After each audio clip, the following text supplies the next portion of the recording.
నందగోకులంలో శ్రీకృష్ణుడు, బలరాముడు తమ స్నేహితులతో చాలా ఆనందంగా గడుపుతూ ఉండేవారు. రోజూ వాళ్ళు గోశాలకు వెళ్లి పశువులను మేపుతూ, ఆడుతూ, పాడుతూ కాలం గడుపుతూ ఉండేవారు.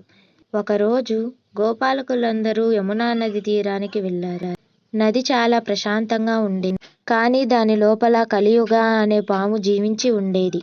ఆ పాము నీటిలో కలుషితాన్ని సృష్టించి గోపాలకులను, పశువులను బాధిస్తూ ఉండేది.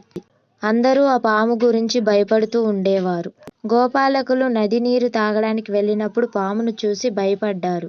ఈ పామును ఎవరు తొలగించగలరు? దీనికి తగిన శక్తి మనలో ఎవరికీ లేదు అని ఒక గోపాలకుడు అన్నాడు.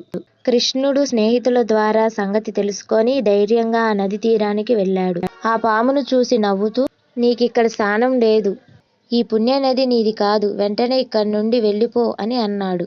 పాము కృష్ణుడి మాటలను లెక్క చేయలేదు. అది అతనిపై దాడి చేయడానికి సిద్ధమైంది. అయితే కృష్ణుడు నది మధ్యలోకి దూకి పాము పైన నిలబడి తన దివ్య నాట్యాన్ని ప్రారంభించాడు. కృష్ణుడి నాట్యాన్ని పాము తట్టుకోలేకపోయింది. కృష్ణుడి నాట్యానికి పాము మెత్తపడి తట్టుకోలేక కృష్ణుడిని క్షమాపణలు కోరింది. కృష్ణుడు దయతో ఇకపైన ఎవరినీ బాధించకు, ఈ నదిని శుభ్రం చేయడానికి సహాయపడు అని అన్నాడు. పాము నదిని విడిచి వెళ్ళిపోయింది. అక్కడ ప్రజలందరూ ఆనందంగా జీవించసాగారు. అందరూ కృష్ణుణ్ణి ప్రశంసించి నువ్వు ధైర్యము, చాతుర్యం కలవాడివని పొగిడారు.